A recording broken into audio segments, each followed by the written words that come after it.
Hello बच्चों, कैसे हैं सब लोग। अभी हम डिस्कस करने के लिए जाएंगे क्लास 12 का एमबीआई का मॉलिक्यूलर बेसिस ऑफ इनहेरिटेंस का एक topic, that is the DNA fingerprinting. बहुत बच्चों को इसमें डाउट आता है इसीलिए कि एनसीईआरटी जिस अप्रोच में लिखा है, जिस प्रोसेस में लिखा है, बच्चों को क्या करना नहीं आता है कि उसको कैसे पढ़ेंगे, कौन सा अप्रोच अप्लाई करेंगे जिसके वजह से इसको अच्छे से हमने कॉन्सेप्ट क्लियर कर पाएंगे। तो अभी हम इस वीडियो में सिस्टमेटिकली देखेंगे एनसीईआरटी जो थोड़ा इधर उधर करके लिखा है, इसको सिस्टमेटिकली अच्छे से नोट पे इसको समझेंगे। क्लियर, आइए तो स्टार्ट करते हैं डीएनए फिंगरप्रिंटिंग। उससे पहले मैं बोलना चाहूंगा कि आप ये डीएनए फिंगरप्रिंटिंग क्यों करेंगे, इतना जान लीजिए, एक प्रोसीजर है, लेकिन ये क्यों करेंगे पहले उससे पहले जान लीजिए कि आपने सपोज टू इंडिविजुअल के बीच में सिमिलरिटी और डिफरेंस कंपेयर करना चाहते हैं तो कैसे करेंगे। तो क्वेश्चन है किया identification of genetic difference between two individual. तो ये सपोज आपका दिमाग में आया कि दो इंडिविजुअल के बीच में डिफरेंस जानना है, सिमिलरिटी जानना है, सब चीज। तो we can find out the genetic difference between two individual if will compare the region of the DNA where sequence is different. अरे आपको दो इंडिविजुअल के बीच में डिफरेंस जानना है, कितना डिफरेंस है, तो आपने कंपेयर कीजिए वैसे रीजन को डीएनए का जहां पे डिफरेंस है। आप बोलेंगे मतलब ये है कि मेरा और आपके बीच में 99.9% सिमिलरिटी है, ओनली 0.1% डिफरेंट है। तो मैंने पूरा सीक्वेंस को कंपेयर करूंगा, आपको लगेगा सब तो सेम है क्योंकि 0.1% पे हमारा डिफरेंस है। तो मेरा और आपका डिफरेंस जानना चाहते हैं तो वो डिफरेंस रीजन को कंपेयर कीजिए ना, तब पता चलेगा। तो यही लाइन वही बोल रहा है। तो आप बोलेंगे 0.1% तो बहुत कम हो गया डिफरेंस, नहीं बहुत ज्यादा होगा। कैसे आइए देखिए। तो लिखा आपका two individual base sequence is different by 0.1%। दो इंडिविजुअल का जो बेस पेयर सीक्वेंस है ओनली 0.1% में अलग है, क्योंकि 99.9% क्या होता है हमारा सिमिलर होता है।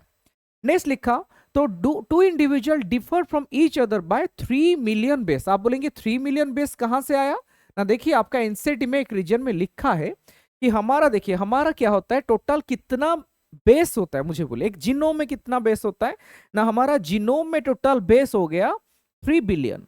टोटल इतना बेस हमारा 3 बिलियन बेस है, लेकिन डिफरेंस कितना परसेंट है, इतना बेस हमारे जीनोम में होता है 3 × 10⁹ एवरेजली, ठीक है। लेकिन हमारे इसमें से आपका डिफरेंस कितना परसेंट है, 0.1%।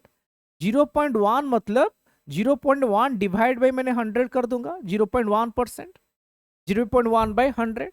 तो ये क्या हो जाएगा, इसका आंसर ही आ जाएगा 3 × 10⁶। ठीक है, मतलब ये क्या हो गया, 3 बिलियन बेस पेयर हो गया। 3 बिलियन बेस पेयर का मतलब ही हो गया 3 × 10⁶। मतलब टू इंडिविजुअल के बीच में इतना मिलियन बेस पेयर में डिफरेंस है। आप जो सोच रहे कि हमने ओनली तो 0.1% अलग है, 0.1% का मतलब है मेरा और आपके बीच में 3 मिलियन बेस पेयर का डिफरेंस है। तो साइंटिस्ट सोचे कि हमने दो इंडिविजुअल को कंपेयर करना चाहते हैं डिफरेंस, तो इतना बेस पेयर को कंपेयर कीजिए। आपको लगेगा कि 3 मिलियन बेस पेयर हमने कंपेयर करके डिफरेंस निकाल देंगे। बच्चों ये 3 मिलियन बेस पेयर भी कम नहीं है, ये भी बहुत ज्यादा है। ये सब चीज को कंपेयर करना बहुत डिफिकल्टी होने के साथ साथ डंटिंग भी होगा।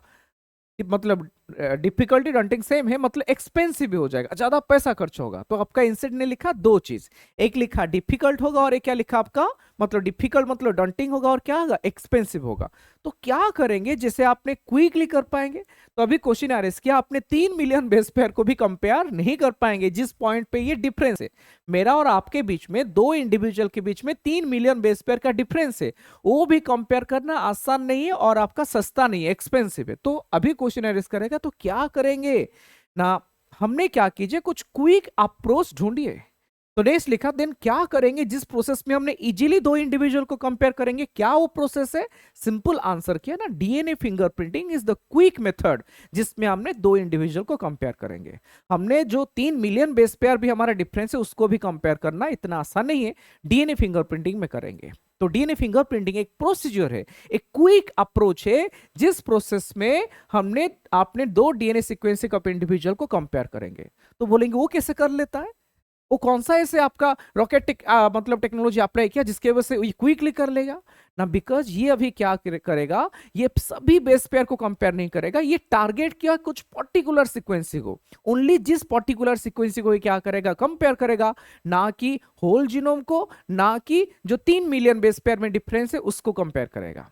तो ये किसको टारगेट किया, इसका टेक्निक क्या है, इन दिस मेथड ये आइडेंटिफाई करेगा कुछ पर्टिकुलर सीक्वेंसी जिसको बोलते हैं रिपीटेटिव डीएनए। ये डीएनए में कुछ पर्टिकुलर सीक्वेंसी को कंपेयर किया, रिपीटेटिव डीएनए। आप बोलेंगे ये भी क्या है, क्या मतलब मेरा और आपके बीच में कौन सा डीएनए को कंपेयर करेगा, रिपीटेटिव डीएनए। और ये रिपीटेटिव डीएनए क्या है ना, रिपीटेटिव डीएनए क्या होता है, small stretch of the DNA repeated many times. कुछ small stretch of the DNA होते हैं जो रिपीटेड मेनी टाइम होते हैं हमारे बॉडी में, इसको बोलते हैं रिपीटेड डीएनए। और ये सब रिपीटेटिव डीएनए जनरली आपके बॉडी में नॉन कोडिंग रीजन में मिलेंगे। बच्चों हमारे जो जीनोम है उसमें कुछ कोडिंग रीजन होता है, मतलब जो एक्सप्रेस करके आरएनए प्रोटीन बनाएंगे, ठीक है, और कुछ नॉन कोडिंग रीजन है जो बिल्कुल प्रोटीन नहीं बनाएंगे।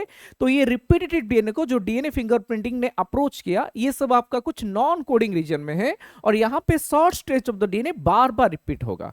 जैसे आपको बोल रहा हूं क्या बार बार रिपीट होगा, जैसे कि मैंने एक सीक्वेंस लिखा ए टी जी सी ए, ऐसे सपोज लिखा, ये अभी एक बार रिपीट हुआ, फिर से आपका रिपीट होगा ए टी जी सी ए, मतलब इसको ही बोलते हैं रिपीटेटिव सीक्वेंसी, एक short stretch of the DNA. मैंने अभी 4 बेस दिखाया, ऐसे आपका 9 आपका बार बार रिपीट हो सकता है, ऐसे आपका 10 सीक्वेंसी बार बार रिपीट होगा, पहले आपका 10 सीक्वेंस रहेगा, उसके बाद फिर से वो सीक्वेंसी रिपीट होगा। ये सब चीज को बुलाता है रिपीटेटिव डीएनए सीक्वेंसी। और ये रीजन जनरली आपका कोई एक्सप्रेस नहीं करेगा, they are non coding region, ठीक है। नेक्स्ट लिखा, और ये जो रिपीटेटिव डीएनए को आपने बोलेंगे ठीक है, रिपीटेटिव डीएनए तो आपने यूज करेंगे कंपेयर करने के लिए, क्यों करेंगे ना, ये रीजन सबका सेम नहीं होता है। सपोज मेरे बॉडी में रिपीटेटिव डीएनए एक रीजन में 2 बार रिपीट हुआ है, हो सकता है आपके बॉडी में वो रिपीटेटिव डीएनए क्या हुआ, 3 बार रिपीट हुआ। मतलब ये रिपीटेटिव डीएनए सभी के बॉडी में अलग अलग होता है, पॉलीमॉर्फिज्म शो करता है। रिपीटेटिव डीएनए क्या शो करेगा, पॉलीमॉर्फिज्म, मतलब मेरा एक डीएनए का रीजन में रिपीटेटिव डीएनए रिपीट हुआ 2 टाइम या फिर 3 टाइम, एग्जांपल दे रहा हूं, सेम क्रोमोसोम का सेम पोजीशन में आपका हो सकता है 5 बार रिपीट हुआ, तो ये रिपीटेटिव डीएनए सभी इंडिविजुअल में सेम रिपीटेशन नहीं करेगा, ये एक प्रॉपर्टी शो करता है पॉलीमॉर्फिज्म। समझ में आ गया, तो रिपीटेटिव डीएनए का अनदर प्रॉपर्टी पॉलीमॉर्फिज्म शो करेगा। और आपका क्वेश्चन आएगा इसको कैसे सेपरेट करेंगे, रिपीटेटिव डीएनए को लिखा है, रिपीटेटिव डीएनए को सेपरेट करेंगे from genomic DNA by density gradient centrifugation.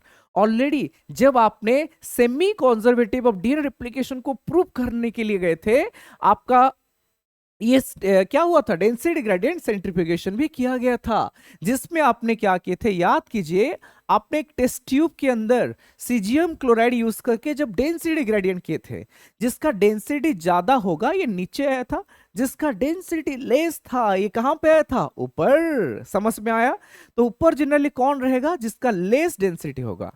अभी ये रिपीटेटिव डीएनए सिमिलरली क्या होते हैं, आपका ऊपर रह जाएगा, और बॉल जीनोमिक डीएनए नीचे हो जाएगा जब आपने इसको सेपरेशन करेंगे। तो इस प्रोसेस में आपने क्या करेंगे, रिपीटेटिव डीएनए को जीनोमिक डीएनए से आइसोलेट करेंगे और इसको आगे कंपेयर करेंगे। क्लियर मेरे बात। तो नेक्स्ट लिखा, बॉल डीएनए जो जीनोमिक डीएनए होता है मेजर पिक रहेगा और इसका डेंसिटी ज्यादा होता है, और रिपीटेटिव डीएनए स्मॉल पिक में ऊपर आ जाएगा। क्लियर। नेक्स्ट पॉइंट पे चलते हैं, repetitive DNA are also known as satellite DNA. Repetitive DNA क्यों क्या बोलते हैं, सैटेलाइट डीएनए बच्चों। और ये सैटेलाइट डीएनए क्या होगा, आपका 2 टाइप होते हैं।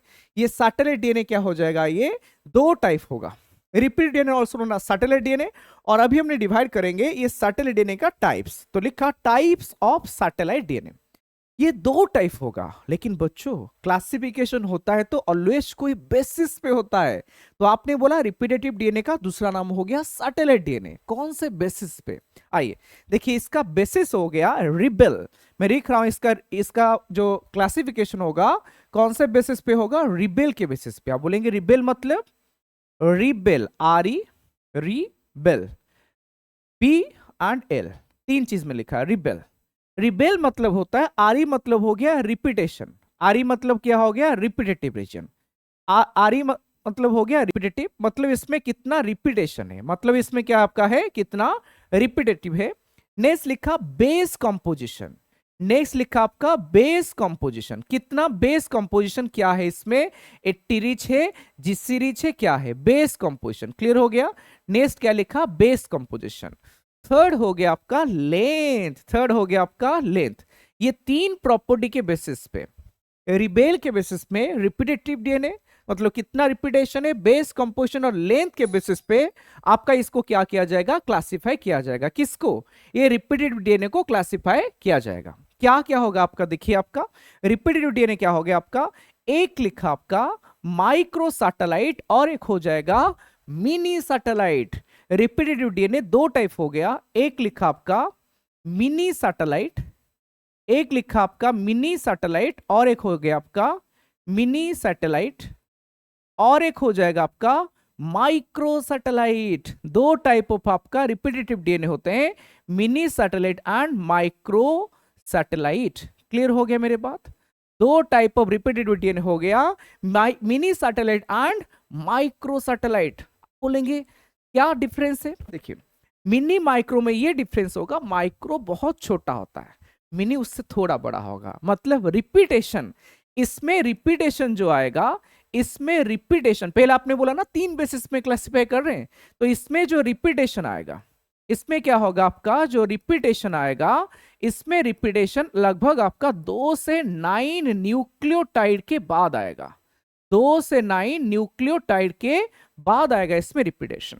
लेकिन इसमें रिपीटेशन क्या हो जाएगा, इसमें जो रिपीटेशन आएगा, इसमें रिपीट होगा, रिपीटेशन कितने के बाद होगा आपका लिखा, इसमें रिपीटेशन लगभग आपका बोल सकते हैं 10 से 50 न्यूक्लियोटाइड के बाद होगा, 10 से 50 न्यूक्लियोटाइड के बाद रिपीटेशन होगा। मतलब देखिए सपोज मैंने लिखा इसमें A T G C T A randomly लिख रहा हूं, मतलब इसमें लगभग आपका ऐसे 9 न्यूक्लियोटाइड रहेगा, उसके बाद ये रिपीट होगा। लेकिन इसमें क्या होगा, मिनिमम 10 से 50 न्यूक्लियोटाइड के बाद क्या होगा, फिर से ही आपका सीक्वेंस रिपीट होगा। यहां पे जैसा आपने सपोज 9 लिखा, उसके बाद फिर से ये सीक्वेंस क्या होगा आपका रिपीट होगा, रिपीटेटिव डीएनए बोलेंगे इसमें, लेकिन 10 से 50 के बाद आएगा। और ये मिनी सैटेलाइट को बोलते हैं VNTR। मिनी सैटेलाइट का दूसरा नाम क्या होता है, VNTR। VNTR मतलब variable number of tandem repeat, VNTR मतलब variable number of tandem repeat, ये मिनी को बोलते हैं। मतलब ये आपका जो रिपीटेशन होगा ये वेरिएबल है, chromosome to chromosome, individual to individual, ये वेरी करेगा। बोलेंगे समझ में नहीं आया, आइए मैं आपका एनसीईआरटी में जो दिया है इसको समझा रहा हूं। तो ये क्वेश्चन पूछा आपका मिनी सैटेलाइट को क्यों VNTR बोलते हैं, बिकॉज ये मिनी सैटेलाइट को VNTR बोलने का रीजन हो गया, ये स्मॉल डीएनए सीक्वेंसिंग जो टैंडेमली आपका होगा, टैंडेमली मतलब बार बार रिपीट होगा इन मेनी कॉपी नंबर, और एक copy number vary from chromosome to chromosome. एक इंडिविजुअल में एक क्रोमोसोम में जितना रिपीटेशन होगा दूसरे क्रोमोसोम में वेरी करेगा, एंड इंडिविजुअल टू इंडिविजुअल भी होगा। और यही VNTR को यूज करते हैं हमने डीएनए फिंगरप्रिंटिंग में, यही VNTR को यूज करते हैं हमने कहां पे ना, ये आपका यूज होगा आपका डीएनए फिंगरप्रिंटिंग। तो यही यूज हो जाएगा किसमें, आपका डीएनए फिंगरप्रिंटिंग में यूज होता है, डीएनए फिंगरप्रिंटिंग में ही इसको यूज किया जाता है। क्लियर हो गया मेरे पास। नेक्स्ट क्वेश्चन आर एस क्या VNTR तो बोल दिया क्या होगा, और ये क्रोमोसोम टू क्रोमोसोम कैसे वेरी करेगा, मैं लास्ट पेज में आपका जो दिया है इस पिक्चर से इसको लिया हूं। देखिए क्रोमोसोम 7 है, इसमें नंबर ऑफ रिपीटेशन कितना है, देखिए आपका ये होमोलोगस क्रोमोसोम में एक में 3 और एक में 4। सिमिलरली क्रोमोसोम 2 में रिपीटेशन अलग है, VNTR अलग है। मतलब कितना रिपीटेशन है बोल रहे हैं, एक एक आपका कलम जैसा एक एक आपका रिपीटेशन है। तो क्रोमोसोम 2 में रिपीटेशन अलग है, क्रोमोसोम 16 में भी रिपीटेशन अलग है। मतलब VNTR आपका क्रोमोसोम टू क्रोमोसोम वेरी करेगा। इंडिविजुअल टू इंडिविजुअल भी देखेंगे, ये इंडिविजुअल ए है और ये इंडिविजुअल बी है। इंडिविजुअल ए में जितना रिपीटेशन है इंडिविजुअल बी में उतना रिपीटेशन नहीं है, वो भी वेरी कर रहा है। मतलब VNTR वेरी करेगा एक सिंगल इंडिविजुअल में chromosome to chromosome, and also individual to individual भी वेरी करेगा। इसीलिए आपका इसको यूज किया जाता है डीएनए फिंगरप्रिंटिंग में। क्लियर हो गया मेरे बात। नेक्स्ट आपका लिखा क्वेश्चन आ रहा है इसके आपका कि number of repeat so very high degree of polymorphism. Polymorphism मतलब वेरिएशन। पॉलीमॉर्फिज्म मतलब वेरिएशन, मतलब ये नंबर ऑफ रिपीट वेरी करेगा, सबका सेम नहीं होगा, इसीलिए बेसिस हो जाता है डीएनए फिंगरप्रिंटिंग का। साइज ऑफ वीएनटीआर जनरली क्या होते हैं आपका 0.1 टू 20 किलो बेस, मतलब वेरी करेगा, छोटा से लेके बड़ा तक हो सकता है साइज। नेक्स्ट बोला हाउ पॉलीमॉर्फिज्म अराइजेस, आपने जो बोला वीएनटीआर में पॉलीमॉर्फिज्म होता है, इंडिविजुअल टू इंडिविजुअल सबका मतलब आपका अलग है, आपका वेरिएशन हो रहा है, कैसे हुआ ना, पॉलीमॉर्फिज्म होता है म्यूटेशन से, पॉलीमॉर्फिज्म होता है म्यूटेशन। ये जो वीएनटीआर आपने बोल रहे हैं पॉलीमॉर्फिज्म शो कर रहा है, सबका सीक्वेंस अलग आ रहा है, ये पॉलीमॉर्फिज्म क्यों अराइज किया ना, आंसर दिया polymorphism arises due to mutation. लेकिन बच्चों आप बोलेंगे म्यूटेशन किस में हुआ, बच्चों ये जो म्यूटेशन है ये दोनों में हो सकता है। म्यूटेशन आपका बॉडी का जो सोमाटिक सेल है उसमें हो सकते हैं, समझिए बात को, म्यूटेशन आपका बॉडी का सोमाटिक सेल में हो सकते हैं, या फिर म्यूटेशन कहां पे हो सकता है, जॉर्म सेल में हो सकता है। जॉर्म सेल जो आपका गोनाड में रहेगा, जॉर्म सेल में हो सकता है। लेकिन सोमाटिक सेल में म्यूटेशन होगा, मुझे बोलिए क्या ये नेक्स्ट जनरेशन में ट्रांसफर हो पाएगा, नहीं। तो ये क्या करेगा, never transmit. Suppose somatic cell में हुआ, ये नेवर ट्रांसमिट, ये कभी ट्रांसमिट नहीं करेगा, समझ में आ रहा है आपका। लेकिन आपका जॉर्म सेल में होगा तो ये ट्रांसमिट करेगा, लेकिन कंडीशन अप्लाइड। ये क्या लिखा, ये ट्रांसमिट करेगा, लेकिन क्या लिखा, कंडीशन अप्लाइड। मतलब सपोज ये कोई आपका रिप्रोडक्टिव एबिलिटी के ऊपर जॉर्म सेल का अफेक्ट नहीं करेगा, देन ये ट्रांसमिट करेगा। इसीलिए जॉर्म सेल में जनरली पॉलीमॉर्फिज्म म्यूटेशन होगा, देन आगे ये प्रोसीड करेगा। बात क्लियर। नेक्स्ट आपने लिखा पॉलीमॉर्फिज्म के बारे में, बच्चों आपका जो आलील है, आपका जो आलील होता है, आपने ऑलरेडी पढ़े आलील क्या होता है, होमोलोगस क्रोमोसोम पे। सपोज ये क्रोमोसोम है, होमोलोगस क्रोमोसोम का होमोलोगस साइट में क्या था, आलील था। तो ये आलील भी जो होता है थोड़ा सा अल्टरनेट, मतलब क्या होते हैं, थोड़ा सा क्या alternative form of the single gene था। ये बोलना चाह रहे हैं जो एक जीन का दो आलील भी आता है, ये कौन से वजह से आता है, ये भी पॉलीमॉर्फिज्म के वजह से आता है। क्लियर। तो इसको आलेलिक पॉलीमॉर्फिज्म बोला जाएगा, लेकिन कंडीशन अप्लाइड इफ ये पॉलीमॉर्फिज्म फ्रीक्वेंसी ग्रेटर देन 0.01 होगा, देन इसको भी आपने क्या बोलेंगे, पॉलीमॉर्फिज्म बोल सकते हैं। नेक्स्ट लिखा पॉलीमॉर्फिज्म कहां पे आएगा, पॉलीमॉर्फिज्म मतलब ये जो वेरिएशन होता है म्यूटेशन की वजह से दोनों रीजन में हो सकता है, कोडिंग में भी नॉन कोडिंग। पॉलीमॉर्फिज्म मतलब वेरिएशन होगा दोनों रीजन में हो सकता है, कोडिंग और नॉन कोडिंग। लेकिन कोडिंग रीजन में म्यूटेशन होके पॉलीमॉर्फिज्म होगा तो हो सकता है ये आपका मतलब मेटाबॉलिज्म के ऊपर, बॉडी का फिजियोलॉजी के ऊपर अफेक्ट कर सकता है। लेकिन नॉन कोडिंग में कोई म्यूटेशन होके पॉलीमॉर्फिज्म होता है, कोई आपका इफेक्ट नहीं करेगा। इसीलिए ज्यादातर पॉलीमॉर्फिज्म किसके वजह से आएगा ना, नॉन कोडिंग रीजन की वजह से। तो इसलिए लिखा पॉलीमॉर्फिज्म दोनों में हो सकता है, बट हायर किस में होगा, नॉन कोडिंग रीजन। बच्चों मतलब यहां पे इंसेट आपको पॉलीमॉर्फिज्म के बारे में बोल रहा था। एक बार क्विक रिकैप करते हैं, अभी तक हमने क्या बताया। हमने ये बताया बच्चों, आपने डीए मतलब क्या करना चाहते हैं, दो इंडिविजुअल का डीएनए को सीक्वेंस को कंपेयर करना चाहते थे, लेकिन आपने एंटायर जीनोम को कंपेयर नहीं कर सकते, या फिर जितना पॉइंट पे हम भी डिफरेंस है, that is 3 million base pair में हमने डिफरेंस है, उसको भी कंपेयर करने के लिए क्या लगेगा, मतलब डिफिकल्टी होगा, मतलब डंटिंग होगा, उसके साथ साथ एक्सपेंसिव भी होगा। इसीलिए डीएनए फिंगरप्रिंटिंग प्रोसेस डेवलप हुआ। डीएनए फिंगरप्रिंटिंग क्या बोलता है कि आपको ये पूरा कंपेयर नहीं करना है, आपको पर्टिकुलर सीक्वेंस को कंपेयर करना है, जिसका नाम होता है repetitive DNA. Repetitive DNA short segment of the DNA जो बार बार रिपीट होता है, और इसको आपने क्या कर सकते हैं, बॉल जीनोमिक डीएनए से एक्स्ट्रा अलग कर सकते हैं by density gradient centrifugation, because genomic DNA आपका मेजर पिक आएगा और ये आपका क्या होगा, जो रिपीटेटिव डीएनए स्मॉल पिक आएगा। यहां तक क्लियर। नेक्स्ट बोला ये रिपीटेटिव डीएनए को आपने टारगेट क्यों किया, बिकॉज ये सब में अलग अलग होगा। मेरे बॉडी में रिपीटेटिव डीएनए रीजन में जितना रिपीटेशन है, आपका बॉडी में क्रोमोसोम में उतना रिपीटेशन नहीं होगा, मतलब ये पॉलीमॉर्फिज्म शो कर रहा है, वेरिएशन हो रहा है, डिफरेंस शो कर रहा है। क्लियर मेरे बात। लेकिन नेक्स्ट क्वेश्चन आ रहा है किया, ये पॉलीमॉर्फिज्म क्यों आ रहा है किया, पॉलीमॉर्फिज्म होने का रीजन क्या है ना, पॉलीमॉर्फिज्म होने का रीजन है म्यूटेशन। म्यूटेशन आपका किस में होगा ना, म्यूटेशन जॉर्म सेल के वजह से होता है, म्यूटेशन आपका सोमाटिक सेल। लेकिन किसके वजह से इनहेरिट होगा ना, जॉर्म सेल के वजह से होगा इनहेरिट, इफ आपका ये अफेक्ट नहीं करता है आपका जॉर्म सेल को, मतलब आपका गैमेट्स को। क्लियर मेरे बात। नेक्स्ट बोला कि आपका ये जो म्यूटेशन के बाद नेक्स्ट आपको अप्रोच बताया था कि आपका ये एलिलिक पॉलीमॉर्फिज्म, एलिल में आपका जो एक जीन का अल्टरनेटिव फॉर्म आता है, ये भी पॉलीमॉर्फिज्म में आएगा। जब आपका ये फ्रीक्वेंसी 0.01 से ग्रेटर होगा। नेक्स्ट बोला पॉलीमॉर्फिज्म आपका जो होता है ये आपका कोडिंग में भी हो सकता है, नॉन कोडिंग, लेकिन कोडिंग आपका फिजियोलॉजी को अफेक्ट करेगा इसलिए उसमें ज्यादा नहीं होता है, नॉन कोडिंग की वजह से ज्यादा पॉलीमॉर्फिज्म होता है। तो ये सब अभी तक डीएनए फिंगरप्रिंटिंग का स्टेप नहीं बताया। डीएनए फिंगरप्रिंटिंग के लिए आपने जो रिपीटेटिव डीएनए चाहिए था उसके बारे में बोला और उसको रिलेट करके बहुत चीज बोला। और नेक्स्ट बोला ये रिपीटेटिव डीएनए क्या होगा आपका, दूसरा नाम होता है सैटेलाइट डीएनए, और इसको कितना ग्रुप में क्लासिफाई करेंगे, दो ग्रुप में, on the basis of three property, rebel, on the basis of repetition, on the basis of composition, base composition, और ऑन द बेसिस ऑफ क्या लिखा आपका, तीन प्रॉपर्टी लिखा था, और एक बताया था मैंने आपका बेस कंपोजिशन और लेंथ। देखिए बेस कंपोजिशन यहां पे थोड़ा मेंशन कर दूंगा, बेस कंपोजिशन में आपका ये जो आपका मिनी सैटेलाइट है ना भाई, ये जीसी रिच होता है। ये क्या होता है, इसमें जीसी रिच होगा, जितना एनसीडी लिखा है पूरा क्लियर करेंगे, ये जीसी रिच होता है। और माइक्रो सैटेलाइट क्या होता है, 80 रिच होता है, बिकॉज एनसीडी लिखा है ना कि बेस कंपोजिशन भी है आपका, तो ये पॉइंट भी मेंशन कर देंगे। मिनी सैटेलाइट जीसी रिच होता है और ये क्या होता है, माइक्रो सैटेलाइट 80 रिच होता है। क्लियर, तो बस ये सब कुछ प्रॉपर्टी था, अभी आपने बोल दिया। और इसमें से जो मिनी माइक्रो से डीएनए फिंगरप्रिंटिंग में किसको यूज करोगे, मिनी को और माइक्रो को, मिनी को, और इसीलिए इसको बोलते हैं वीएनटीआर।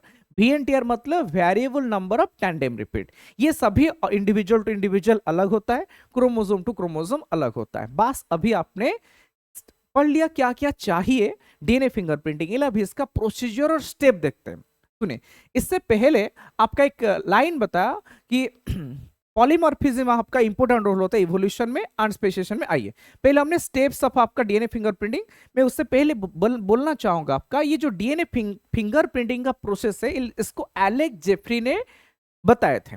और इसमें क्या होता है बच्चों, स्टेप क्या होता है, ये एलेक्स जेफरी आपने आपका प्रोब बनाया था। क्या बनाया था, एक प्रोब। किसका प्रोब ना, जो आपने बोला वीएनटीआर को कंपेयर करना है ना, आपने डीएनए फिंगरप्रिंटिंग में कौन सा रीजन को कंपेयर करेंगे, रिपीटेड डीएनए। और रिपीटेड डीएनए क्या शो करता है, वीएनटीआर। वीएनटीआर को कंपेयर करोगे तो इसको विजुअलाइजेशन करने के लिए, सपोज आप एक वीएनटीआर को देखना चाहते हैं, समझिए मेरे बात को, आपने क्या करना चाहते हैं, वीएनटीआर को ATGC, एक वीएनटीआर।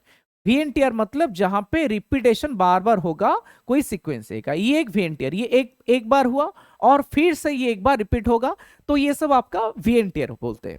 तो ये वीएनटीआर के अगेंस्ट पे आपने प्रोब बनाइए। क्या बनाइए, प्रोब, क्योंकि ये सब चीज को विजुअलाइजेशन करने के लिए ग्लो करेगा तब तो देखेंगे ना। जब आपने सपोज दो इंडिविजुअल का वीएनटीआर को आपने निकाल दिया, लेकिन विजुअलाइजेशन तो करोगे, तो विजुअलाइजेशन करने के लिए प्रोब बनेगा।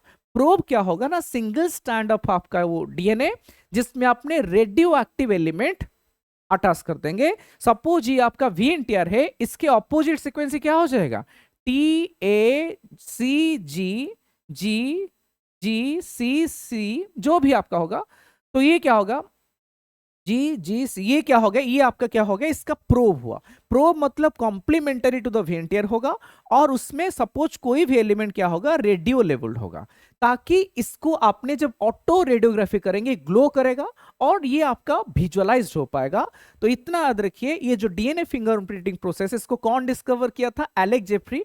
और ये कौन सा प्रोब यूज किया था ना, वीएनटीआर का प्रोब यूज किया था, क्योंकि आपने जब कंपेयर करेंगे दो रीजन का वीएनटीआर को, तो वीएनटीआर प्रोब यूज करेंगे तब आपने विजुअलाइजेशन कर पाओगे। आइए अभी स्टेप में आइए, स्टेप ऑफ डीएनए फिंगरप्रिंटिंग। पहले डीएनए को आइसोलेशन कीजिए। डीएनए आपको सेल के अंदर था, आपने डीएनए को आइसोलेट किया। आइसोलेट करने के बाद लेकिन सभी डीएनए थोड़ी ना आपको चाहिए, आपको कौन चाहिए, रिपीटेटिव डीएनए को। मुझे बोलिए, आपने रिपीटेटिव डीएनए को जीनोमिक डीएनए से कैसे अलग किया था ना, डेंसिटी ग्रेडियंट सेंट्रीफ्यूगेशन। और डेंसिटी ग्रेडियंट सेंट्रीफ्यूगेशन में आपने जब सेपरेट किया, ये बोल रहा है कि आपको ऑलरेडी बताया था मेजर पी कौन सो करेगा ना, आपका स्मॉल पी का आएगा रिपीटेटिव डीएनए, और मेजर पी कौन सो की आपका जीनोमिक डीएनए। मतलब आपका ये हो गया जीनोमिक डीएनए, मेजर पी कौन सो किया जीनोमिक डीएनए, और स्मॉल पी कौन सो किया आपका रिपीटेटिव डीएनए। समझ में आ रहा है आपका। तो आपने यहां से रिपीटेटिव डीएनए को निकाला, क्योंकि डेंसिटी ग्रेडियंट सेंट्रीफ्यूगेशन करके। नेक्स्ट स्टेप बोल रहा है, इसको डाइजेशन करेंगे हमने, डीएनए फ्रैगमेंट करेंगे, और डीएनए फ्रैगमेंट करने के बाद इसको आपने जेल इलेक्ट्रोफोरेसिस करेंगे, मतलब जेल में रनिंग करेंगे। जेल में रनिंग करने के वजह से ये साइज के हिसाब से सेपरेट हो जाएगा, ऑलरेडी आपने पढ़े बायोटेक्नोलॉजी में एगेरोजेल इलेक्ट्रोफोरेसिस। ये चैप्टर जो बिना बायोटेक्नोलॉजी पढ़ के जाएगा इसको कॉन्सेप्ट समझ में नहीं आएगा, पहले बायोटेक्नोलॉजी क्लियर करने के बाद ये चैप्टर में आना चाहिए। तो डीएनए को आइसोलेट किया, फ्रैगमेंट किया, जेल इलेक्ट्रोफोरेसिस किया ताकि फ्रैगमेंट रनिंग करेंगे जेल में according to their size, smaller fragment बहुत आगे जाएगा, छोटा वाला बड़ा वाला पीछे रह जाएगा। नेक्स्ट बच्चों, लेकिन आपने जेल में तो सेपरेट कर दिया, लेकिन जेल में से समझे बात को, जेल में जो आपने डीएनए को सेपरेट कर दिया, डीएनए ऑलरेडी मेरा जेल के अंदर है। मतलब ये जो दो इंडिविजुअल का सपोज मैंने डीएनए को निकाल के उनका रिपीटेटिव डीएनए मतलब VNTR रीजन को सबको जेल में रनिंग किया, तो ये जेल के अंदर है, जेल के अंदर रहेगा, तो मैं उसमें VNTR का प्रोब जो बाइंड करके विजुअलाइजेशन करना चाहता हूं नहीं कर पाऊंगा। पहले जेल के अंदर से निकालिए। आपका डीएनए जब सेपरेट हुआ, अभी तक जेल के अंदर है ना, जब ये जेल के अंदर से बाहर आएगा बच्चों, तब हमने क्या कर पाएंगे, इसको विजुअलाइजेशन कर पाएंगे। तो जेल के अंदर से बाहर कैसे निकालेंगे ना, इसके लिए एक टेक्निक होता है that is known as blotting. और कौन सा ब्लॉटिंग, डीएनए के लिए सॉदर्न, कैसे याद रखेंगे, साउथ मतलब दक्षिण, तो डीएनए को आइसोलेट करने के लिए जेल से इनटू ए मेम्ब्रेन, नाइलॉन मेम्ब्रेन और नाइट्रोसेलुलोज मेम्ब्रेन, इसका नाम होता है सॉदर्न ब्लॉटिंग। क्लियर हो गया। तो आपने कौन सा टेक्निक यूज करेंगे, सॉदर्न ब्लॉटिंग। देखिए मेरे बात, तो आपने क्या किया, सपोज ये जेल का ट्रे था, सॉरी आपने ये क्या हुआ, ये एक ट्रे है जिसके अंदर आपने कुछ बफर रखा, जिसमें आपने अंदर क्या रखा, कुछ बफर रखा, और उसमें आपने क्या किया, जो जिसमें जेल में आपका डीएनए रॉन हुआ था, ये जेल को यहां पे रख दिया। और जेल के ऊपर ये जो आपने मेम्ब्रेन देख रहे हैं ना, जेल के ऊपर जो मेम्ब्रेन देख रहे हैं ना, इसका नाम है नाइलॉन मेम्ब्रेन और नाइट्रोसेलुलोज। ये नाइलॉन है और ये क्या बोलेंगे, नाइट्रोसेलुलोज मेम्ब्रेन, सॉरी नाइट्रोसेलुलोज और नाइलॉन मेम्ब्रेन यहां पे है। ये बच्चों क्या होते हैं, पॉजिटिवली चार्ज होता है। और इसके ऊपर आपने कुछ क्या किया, ऐसे पेपर टॉवल रख दिया। इसके ऊपर बहुत सारा ऐसे क्या आपका है, पेपर टॉवल है। आप बोलेंगे पेपर टॉवल रखने का क्या फायदा है ना, इसके ऊपर जब आपने पेपर टॉवल रखा तो बफर ट्राई करेगा।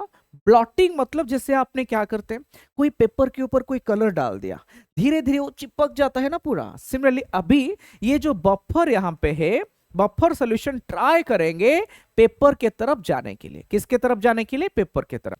लेकिन ये पेपर के तरफ जाएंगे जब आपका, ये आपका जेल के अंदर जो डीएनए था, जेल के अंदर जो डीएनए था, इसको पुश करेंगे, आप ऊपर जाइए, ऊपर जाइए, और डीएनए फाइनली जेल से निकल के ये जो नाइट्रोसेलुलोज मेम्ब्रेन है ना, ये नाइट्रोसेलुलोज मेम्ब्रेन में अटैच हो जाएगा। सपोज नाइट्रोसेलुलोज मेम्ब्रेन होगा, इसमें डीएनए अभी आ जाएगा जो जेल में सेपरेट हुआ था। मेरे बात क्लियर। तो बाय दिस प्रोसेस आपने जेल में से डीएनए को कहां पे निकाल दिया, एक नाइट्रोसेलुलोज मेम्ब्रेन पे। मेरे बात क्लियर। अभी आपने जो बनाया था, प्रोब बनाया था, अभी क्या करेंगे, आपने जो प्रोब बनाया था, ये प्रोब को क्या करेंगे, VNTR प्रोब को अटैच कर देंगे यहां पे। और जब मैंने VNTR का प्रोब को अटैच कर दिया, ये बाइंड होने की वजह से ये सब ग्लो करने लगेंगे। ये सब क्या करेंगे, ग्लो करेंगे, क्योंकि VNTR का प्रोब इसके साथ कॉम्प्लीमेंटरी होगा। जब बाइंड हो जाएगा, ये सब क्या करेंगे, ग्लो करेंगे after auto radiography. Auto radiography एक टेक्निक है जो करने के बाद रेडियो एक्टिव एलिमेंट ग्लो करेगा। और VNTR प्रोब में आपने क्या यूज किया था, रेडियो एक्टिव एलिमेंट। और जब इसमें क्या हुआ आपका, जब इसमें आपने आपका टारगेट को अटैच किया, जिसमें आपने क्या किया था, जिसमें आपने क्या किया था, कॉम्प्लीमेंटरी था VNTR प्रोब, जब आपका ये डीएनए के साथ बाइंड किया, ये क्या किया, ग्लो किया। अभी फाइनली आपने अभी कंपेयर करेंगे, फाइनली आपने अभी कंपेयर करेंगे, तो ला देखो, hybridize the DNA fragment using radio लेवल VNTR प्रोब। जो आपने पहले VNTR प्रोब रखा था, तो नाइट्रोसेलुलोज मेम्ब्रेन में डालेंगे, ये कॉम्प्लीमेंटरी होने की वजह से बाइंड हो जाएगा, और इसको ऑटो रेडियोग्राफी करोगे तो ग्लो करेगा। जैसे देखिए फाइनली आपने देखिए, इसको एनालिसिस कीजिए। ये पोर्शन ए इंडिविजुअल का डीएनए है, ये बी का इंडिविजुअल का डीएनए है। आपने कौन सा क्रोमोसोम को लिया है VNTR ना, 7 का, 2 का, 16 का VNTR आपने लिया है। तो ए बी का VNTR सब सेपरेट हुआ, और इसमें रेडियो लेवल VNTR देने के बाद ये ग्लो कर रहे हैं। लेकिन आपने क्राइम स्पॉट से, क्राइम स्पॉट मतलब जहां पे मर्डर हुआ था, वहां से जो सैंपल मिला है, उसका भी आपने 7 to 16 क्रोमोसोम का VNTR को सेपरेट किया। उसको भी ऑटो रेडियोग्राफी में ग्लो किया। अभी दोनों को कंपेयर किया, क्राइम स्पॉट से जो डीएनए है और जिसको आपने सस्पेक्ट कर रहे थे जो मर्डर कर सकते हैं, मतलब शायद, उनको क्या किया आपने, कंपेयर किया। तो देखेंगे कहां पे ज्यादा सिमिलरिटी आ रहा है, ज्यादा मैचिंग कर रहा है। तो देखिए यहां पे किसके साथ ज्यादा मैचिंग कर रहा है ना, आपने सी का बी के साथ ज्यादा मैचिंग कर रहा है, मतलब जो क्राइम शॉट से जो सैंपल मिला था पर्सन बी के साथ मैचिंग कर रहा है, तो पर्सन बी ही क्या हो सकता है आपका, एक किलर हो सकता है। तो इन दिस प्रोसेस हमने दो इंडिविजुअल का डीएनए को क्या किया, कंपेयर किया, जानने के लिए कि इसका सिमिलरिटी या फिर डिफरेंस। इस प्रोसेस का नाम क्या हो गया, डीएनए फिंगरप्रिंटिंग।